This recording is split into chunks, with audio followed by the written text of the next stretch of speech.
Not far from Tel Aviv, in the city of Petah Tikva, at least 4 Israelis were killed after a missile slammed into this building, bringing the number of deaths since last week to at least 24.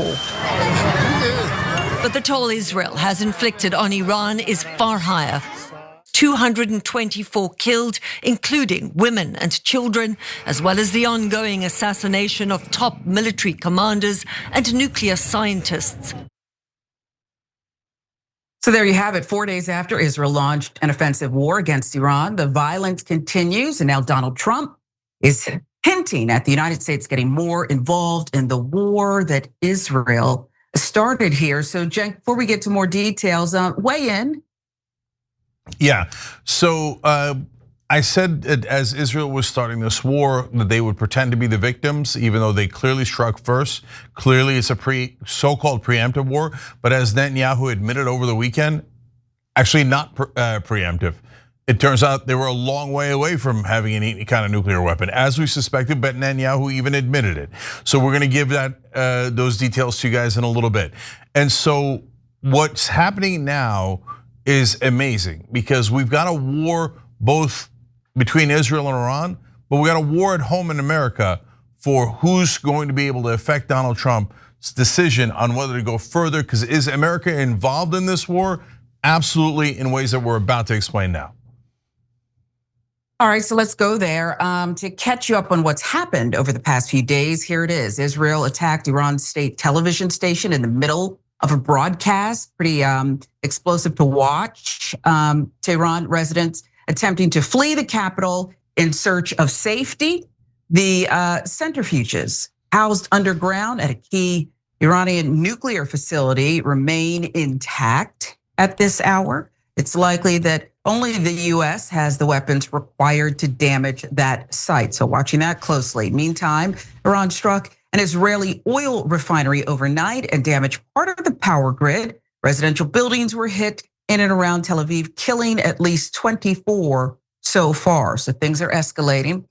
Since Israel launched its attack early Friday morning, the US has provided defensive support to Israel, intercepting Iranian strikes. So far, we've stopped short of joining the offensive campaigns. But on Sunday, here's what President Donald Trump told ABC News. We're not involved in it.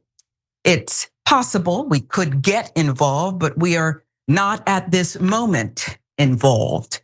Sources familiar with the matter say Israel has spoken with the US about possibly increasing the level of involvement, United States level of involvement, though one Israeli official cautioned those conversations have not yet included practical discussions of the finer details. CNN with that reporting. And while Trump hopes to avoid a prolonged conflict that could further destabilize the Middle East, some in the administration recognize that American military assistance may help Israel conclude its objectives more quickly, according to the sources.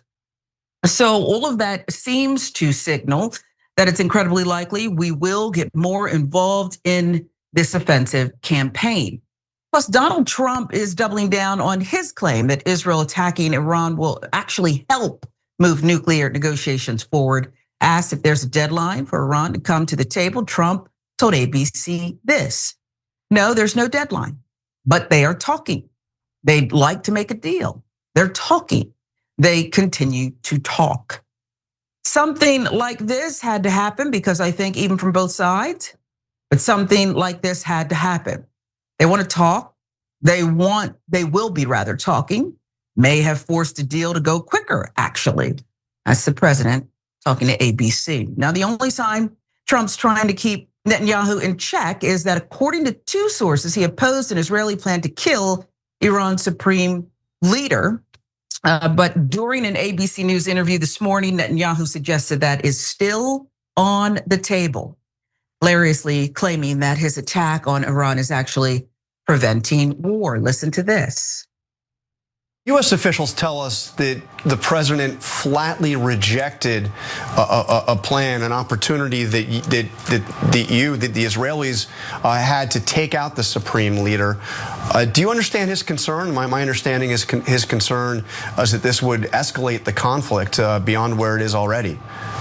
No, it's not going to escalate the conflict. It's going to end the conflict. We've had half a century of conflict spread by this regime that terrorizes everyone in the Middle East, has bombed the Aramco oil fields in Saudi Arabia, is spreading terrorism and subversion and sabotage everywhere.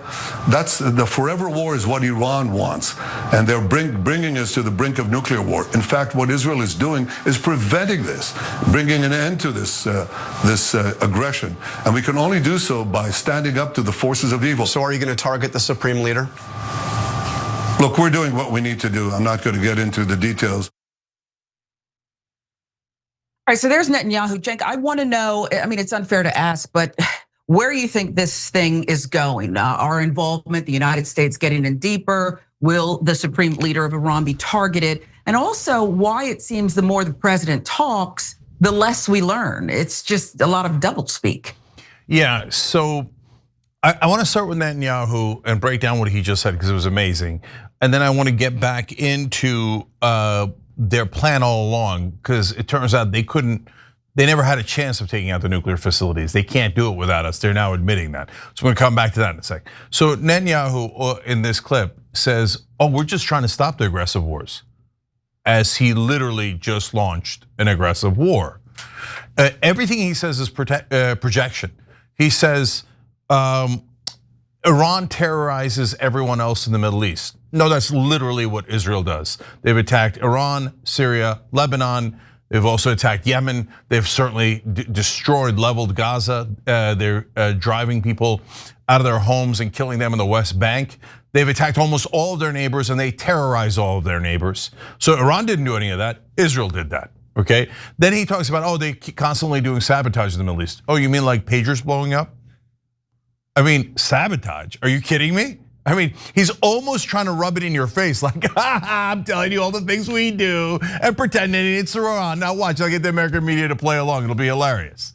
And the American media does play along. I'll get back to that too. So, but the most important part connects these two things to two major issues I brought up. Because Trump says don't take out Ayatollah. Now they already took out the top negotiator for Iran. They're like, get back to the negotiating table. With who? You murdered their negotiator. Okay, they took out one of the top politicians. They took out the 3 top military commanders, but they left Ayatollah. So, and now the thing that really got me, guys, was like the war starts 24, 48 hours later. Israeli officials keep popping up all over. Yoav Gallant, their former defense minister, et cetera, saying, well, obviously we can't destroy their nuclear facilities. America has to do that for us. And they have a quote unquote obligation to do it. No, we don't. So you start this war knowing that you can't achieve your stated objective because you think, well, America's my dog, so I'll have him come fetch. I'll start a war that I know I can't win based on my own defined victory, which is ending their nuclear program, destroying all their nuclear facilities. I know only America can, but my plan is to drag in the sucker Americans to pay for this war, to carry out this war, to have your soldiers die, your airmen die. No, you die for Israel. That was their plan all along. Because they're admitting it now. We can't take out their nuclear facilities. Then what did you start it for? There is a second option. That brings us back to the Ayatollah. Why did Trump veto it, but Netanyahu's obviously jonesing to do it, and you could tell in that interview?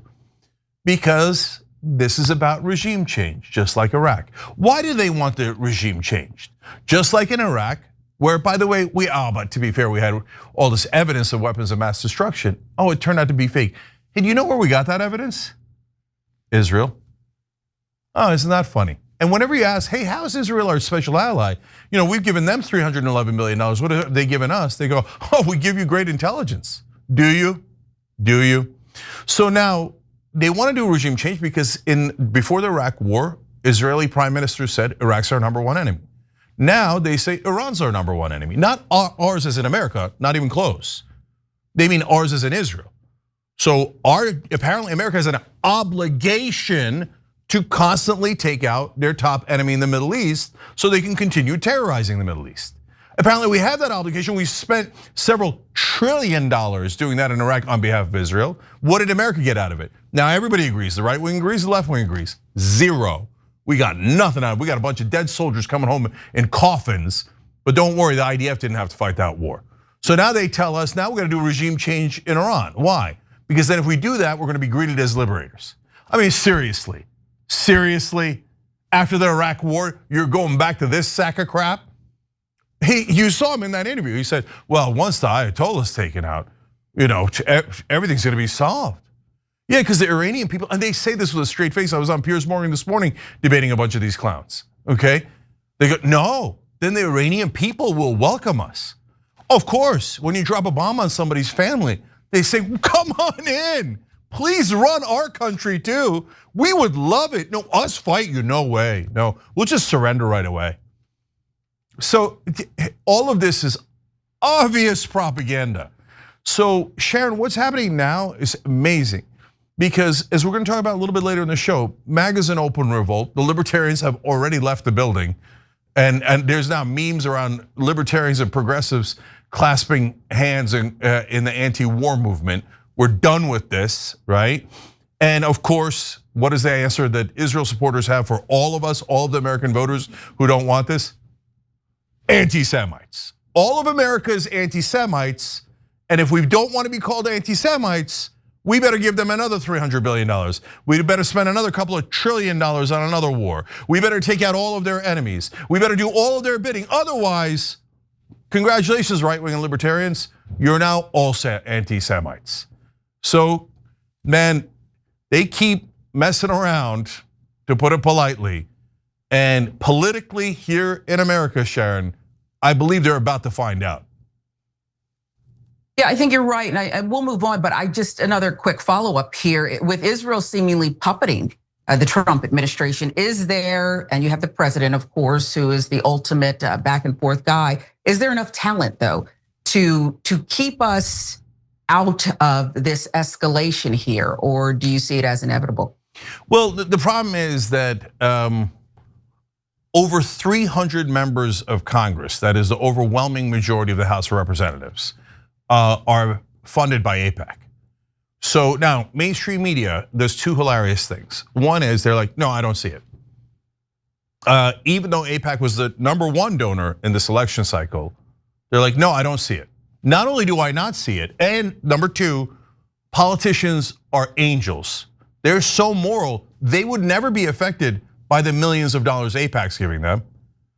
I mean, these are reporters saying this. It's hilarious. I mean, if it wasn't so tragic, it would be absolutely riotously funny, right? Okay, and number three, if you mention the fact that AIPAC is the #1 donor and that politicians might be affected by millions of dollars, anti-Semite. Okay, so congratulations, America. Everyone outside of the politicians that AIPAC bought in Congress, which is the great majority of them, and Joe Biden and Donald Trump, the rest of us are all anti-Semites. So we better hurry up and bow our heads to that foreign government. Otherwise, we're all bigots and racists. I mean, that's what the people in media tell me. That's what the politicians tell me. Okay, so one more thing about the media. I wrote on social media, at Cenk Uygur on X. I said, look, I'll predict it ahead of time for you guys. What they're gonna do is, and this was like as soon as the war started, I said this. They will ignore the civilians killed in Iraq. And it took me a couple of days to find an article that finally said, oh right, by the way, 90% of the people killed in the Israeli attack were civilians, over 200 dead civilians, women and children, right?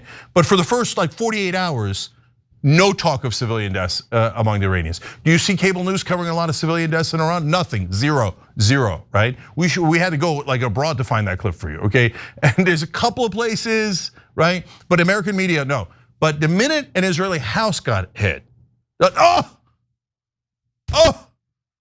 Israel is the victims Let's put a camera in front of this person's face. And now mind you, that person is a victim of war. And I don't want that. I don't want any civilians getting hurt. I don't want any houses getting knocked down.